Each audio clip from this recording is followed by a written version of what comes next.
Another ruthless display from Leinster sees them march on to the semi-finals. My name's Mark, let's talk rugby.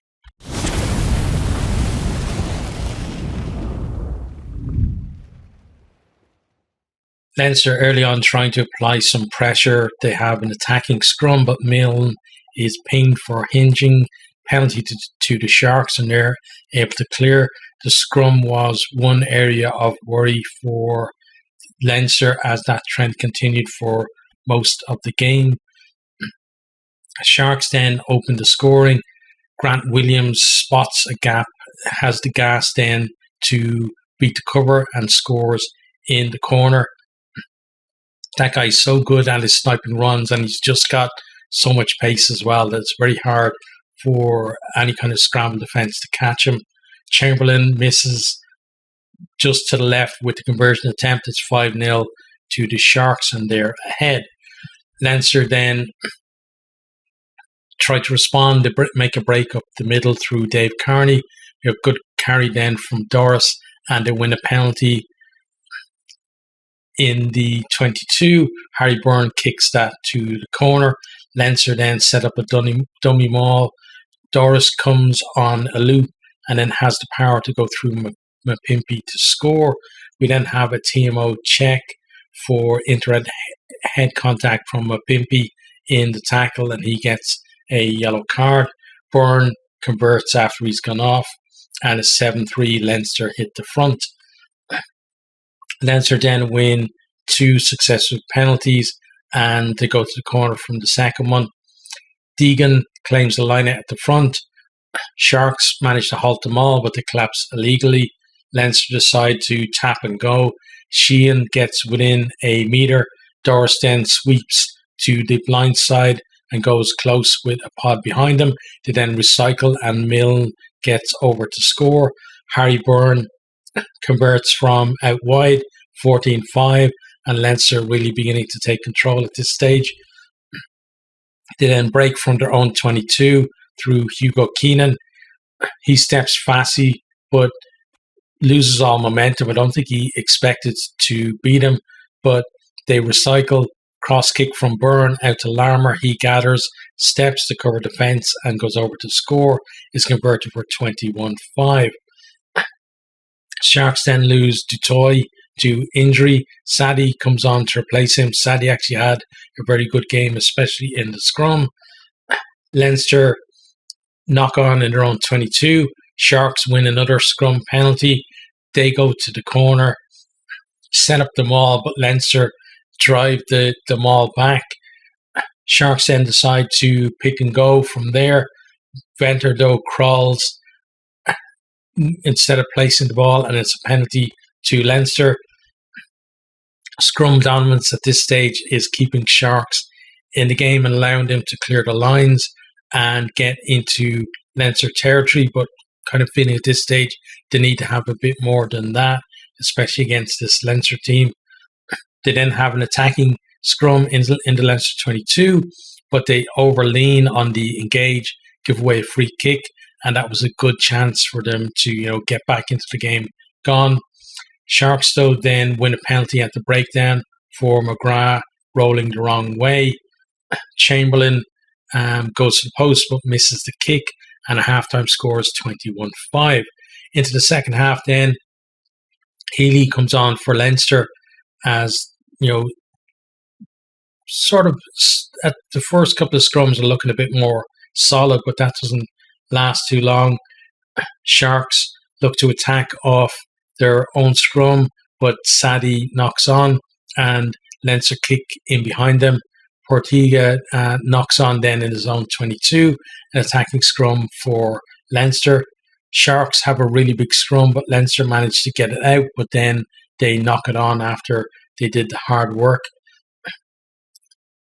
Sharks then win another scrum penalty. Milne gets a warning from the referee because that's the third penalty he's given away in the scrum. Leinster's defence then managed to pin Sharks in their own 22 and force them to kick. We have some good carries that suck in the defence, then spread out to the left. Conan puts Deegan over to score. Byrne converts this one, and we're at 28-5. Sharks then try to go on the attack, but Inche passes straight to Frawley. He kicks through.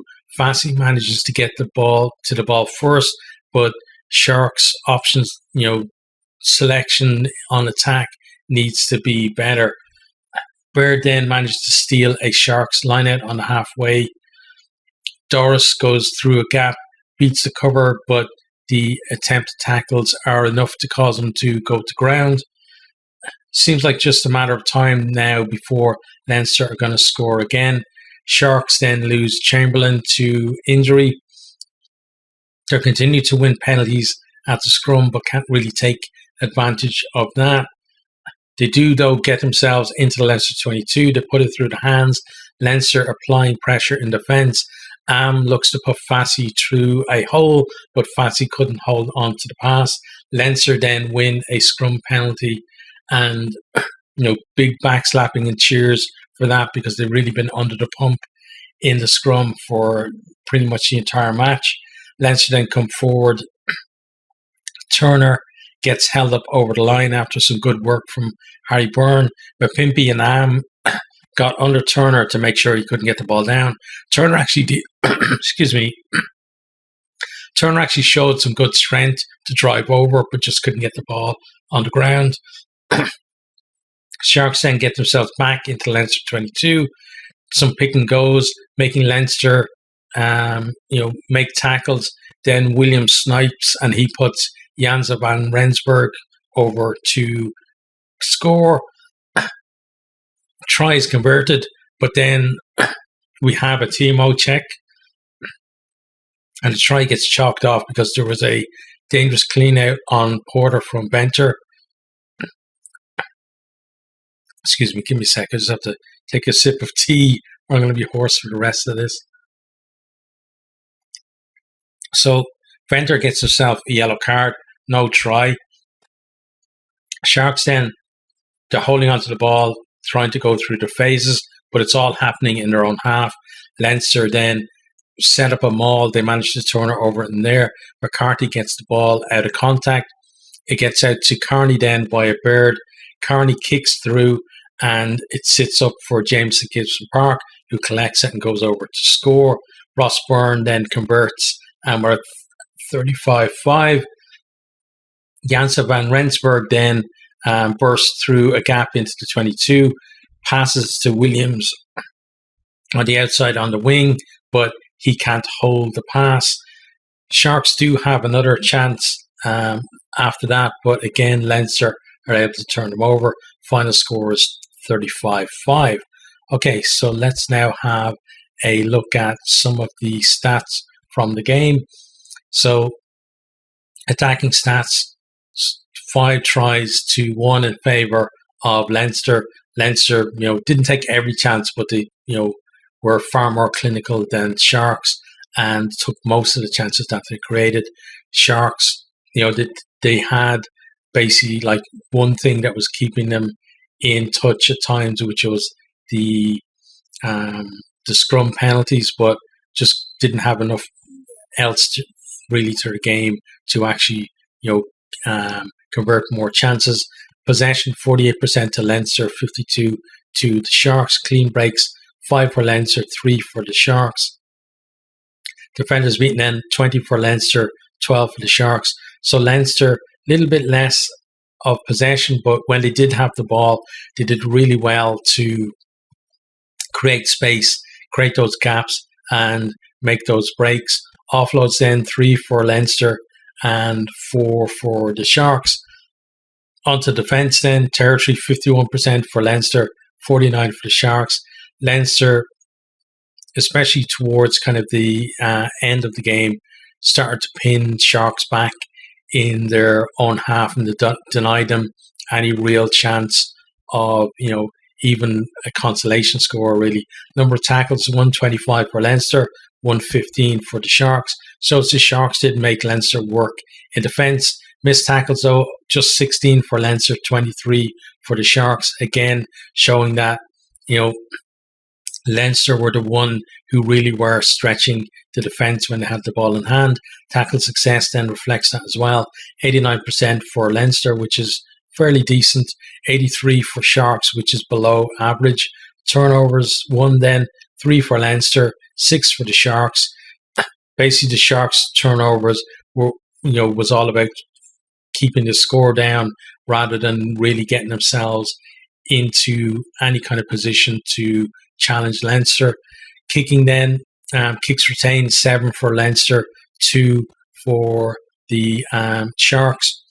Like Leinster, especially like Keenan leading the way, but Dave Carney as well, and a few others. Like just the kick retention was so good from them. We know Keenan is really good in the air, and he was getting up there. Sometimes, there was some decent challenges from the Sharks, but still just showing how good he is and really how difficult he is also to replace in that fullback slot. Kicking success, I've said it on other videos, that is like a nothing stat because it's wrong. I don't know why they have it on their website. Hopefully they're going to fix it for next season. Next then, penalties conceded, 10 for Leinster, 8 for the Sharks. A lot of Leinster's one were in the scrum. They did the right thing, I think, in taking Milne off because they would have gotten a yellow card for him if they'd left him on. They basically had Porter waiting on the sideline for the next scrum after he got that warning to make sure that they got him off before then. In terms of then both teams, so Sharks, I think they did really well to get themselves into the playoff for a second year running. Scrum went really well for them, but against Leinster, you got to have more to your game than that. Like Leinster don't generally rely on their set piece for a platform. They rather rely on kind of going through phases and things like taps and stuff like that.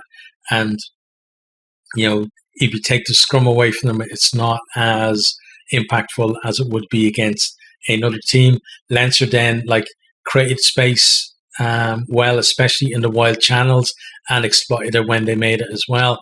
Clinical on attack, staunch in defence, and they'll play the winner of Glasgow versus Munster next weekend.